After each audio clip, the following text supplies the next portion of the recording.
আসসালামু আলাইকুম ওয়া রাহমাতুল্লাহি ওয়া বারাকাতুহু। আপনারা আমার হাতে দুটো বই দেখতে পাচ্ছেন। নতুন কোনো বই নয়। ডক্টর আব্দুল্লাহ আল আজ্জাম সারা বিশ্বে পরিচিত এক মহান ব্যক্তিত্ব, যিনি মূলত সারা বিশ্বে ইসলামের ভ্রাতৃত্ব, ইসলামের প্রচার এবং ইসলামের বিজয়ের জন্য কাজ করেছেন, হিজরত করেছেন এবং শেষ পর্যন্ত শাহাদত বরণ করেছেন। তিনি সূরা তাওবার যে দার্স দিয়েছেন, সেই দার্সের সংকলন হচ্ছে সূরা তাওবার তাফসির নামে লেখা এই 2 খণ্ডে সমাপ্ত। এটার অনুবাদ আগেও করা হয়েছে, কিন্তু সেখানে অনেক অসম্পন্নতা ছিল। বিভিন্ন হাদিস বা বিভিন্ন ওলামাদের বক্তব্যগুলো সূত্র উল্লেখ করা ছিল না। এখানে সেগুলো সুন্দরভাবে পরিষ্কার করা হয়েছে। আর সূরা তাওবার ভিতরে যে আলোচনাগুলো সেখানে আপনারা জানেন,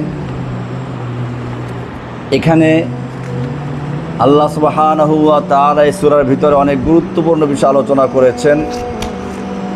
এখানে আলোচনা করেছেন মুমিনদের বৈশিষ্ট্য, ত্যাগ, কোরবানি।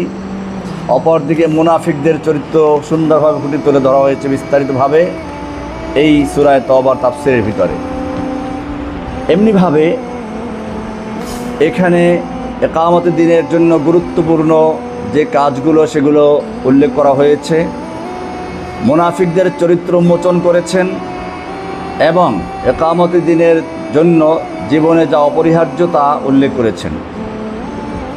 ডক্টর আব্দুল্লাহ আল আজ্জাম রহমতুল্লাহ আলাইহি এই তাফসিরে শুধু আয়াতের শাব্দিক ব্যাখ্যাই দেননি, বরং বাস্তব জীবনের সাথে কোরআনের নির্দেশনার সংযোগ স্থাপন করেছেন।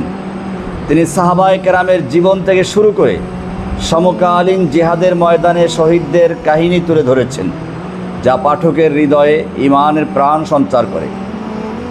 এই 2য় খণ্ডে রয়েছে হুনাইনের যুদ্ধের শিক্ষা, যাকাত, গনিমত বন্টনের বিধান, মুনাফিকদের চক্রান্ত এবং সর্বোপরি জিহাদের ফরজিয়ত ও তার স্থায়িত্ব সম্পর্কে বিস্তারিত আলোচনা। শাইখ আব্দুল্লাহ আল আজ্জাম রাহিমাহুল্লাহ দেখিয়েছেন কিভাবে জিহাদ ছাড়া উম্মাহ দাসত্বে নিমজ্জিত হয়, কিভাবে তাকওয়া ও আকীদা মুজাহিদদের শক্তির উৎস এবং কিভাবে সাহাবায়ে কেরাম আত্মত্যাগ আমাদের জন্য অনুকরণীয়। বইটিতে 4 মাযহাবের ফুকাহায়ে কেরামের মতামত, সালাফদের জীবনচরিত এবং আফগান জিহাদের অভিজ্ঞতার আলোকে জিহাদের শরীয়ী বিধান সুস্পষ্টভাবে উপস্থাপন করা হয়েছে। বইয়ের পরিশিষ্টে প্রমাণ করা হয়েছে যে ইমাম ছাড়াও জিহাদ ফরজ এবং জালিম শাসকের বিরুদ্ধে হক কথা বলা ইমানের দাবি। এই তাফসীর শুধু একটি বই নয়, এটি উম্মাহর জন্য জাগরণের আহ্বান, যা দিনের পথে জীবন উৎসর্গ করতে চান, যারা আল্লাহর সন্তুষ্টি খোঁজেন এবং যারা শাহাদাতের মর্যাদা লাভে আগ্রহী, তাদের জন্য এই গ্রন্থ একটি অমূল্য সম্পদ। এই বইটা নতুন করে অনুবাদ করেছেন আমাদের মারকাজুল হুদার স্বনামধন্য মুফতি, তরুণ আলেম জনাব মুফতি মামনুন আহমেদ। তিনি আমার খুবই কাছের লোক। আমি ওই মাদ্রাসায় দারুল ইফতায় যেহেতু দার্স দেই, তো ওখানে উনি দারুল ইফতার দায়িত্বে আছেন। ওনার মাশাআল্লাহ ইলমি যোগ্যতার পাশাপাশি লেখারও বেশ ভালো যোগ্যতা আছে, যা এই বই প্রমাণ করবে ইনশাআল্লাহ।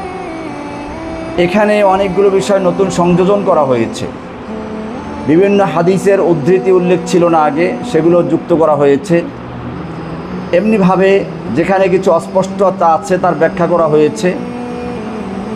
এক কথায় আমি বলবো, এই তাফসিরের সূরা তাওবার এই নতুন তাফসিরের নতুন অনুবাদ, এটা আশা করি পাঠকের জন্য খুবই উপকৃত হবে এবং খুবই কল্যাণময় হবে। আমি এই বইয়ের মূলত ব্যাপক প্রচার প্রসার কামনা করছি। আল্লাহ তাআলা এই বইয়ের মাধ্যমে উম্মাকে আবার নতুন করে জাগরণ হওয়ার তৌফিক দান করুন, আমিন।